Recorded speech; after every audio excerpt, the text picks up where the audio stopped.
all of you today. And I appreciate the opportunity to share President Trump's approach to the war in Ukraine.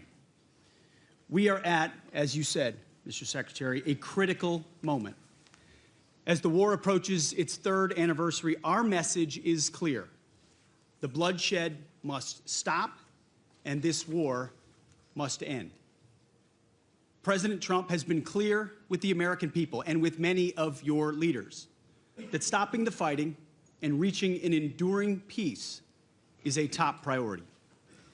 He intends to end this war by diplomacy and bringing both Russia and Ukraine to the table. And the U.S. Department of Defense will help achieve this goal. We will only end this devastating war and establish a durable peace by coupling allied strength with a realistic assessment of the battlefield. We want, like you, a sovereign and prosperous Ukraine. But we must start by recognizing that returning to Ukraine's pre-2014 borders is an unrealistic objective. Chasing this illusionary goal will only prolong the war and cause more suffering. A durable peace for Ukraine must include robust security guarantees to ensure that the war will not begin again. This must not be Minsk 3.0.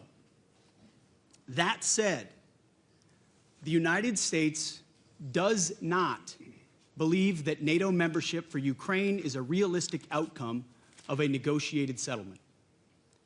Instead, any security guarantee must be backed by capable European and non-European troops.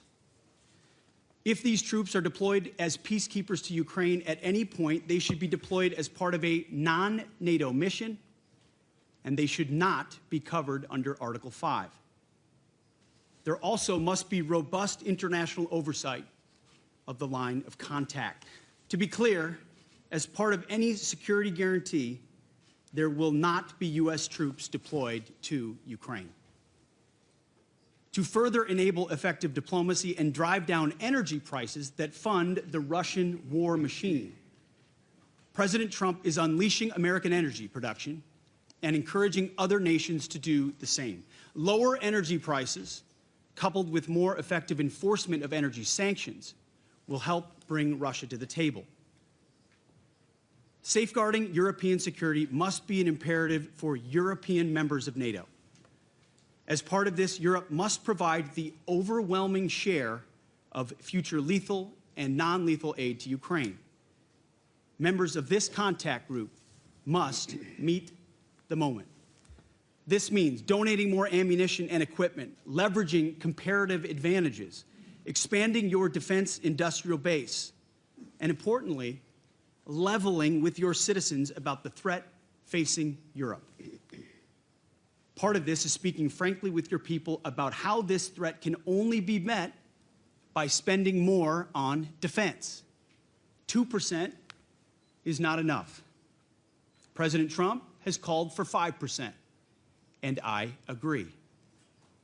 Increasing your commitment to your own security is a down payment for the future, a down payment, as you said, Mr. Secretary, of peace through strength. We're also here today to directly and unambiguously express that stark strategic realities prevent the United States of America from being primarily focused on the security of Europe. The United States faces consequential threats to our homeland. We must and we are focusing on security of our own borders. We also face a peer competitor in the communist Chinese with the capability and intent to threaten our homeland and core national interests in the Indo-Pacific.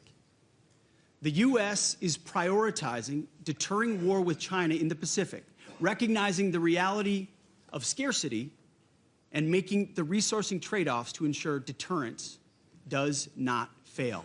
Deterrence cannot fail for all of our sakes. As the United States prioritizes its attention to these threats, European allies must lead from the front.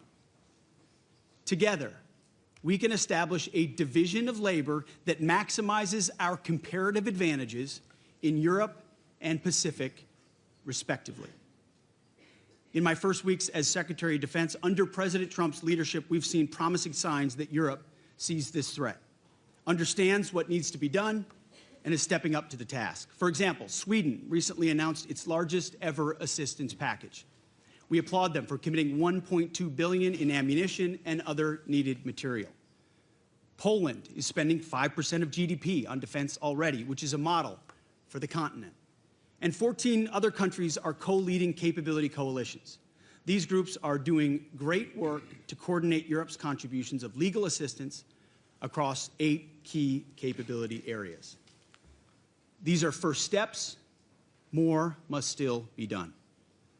We ask each of your countries to step up on fulfilling the commitments that you have made. And we challenge your countries and your citizens to double down and recommit yourselves not only to Ukraine's immediate security needs, but to Europe's long-term defense and deterrence goals. Our transatlantic alliance has endured for decades, and we fully expect that it will be sustained for generations to come. But this won't just happen. It will require our European allies to step into the arena and take ownership of conventional security on the continent. The United States remains committed to the NATO alliance and to the defense partnership with Europe. Full stop. But the United States will no longer tolerate an imbalanced relationship which encourages dependency. Rather, our relationship will prioritize empowering Europe to own responsibility for its own security.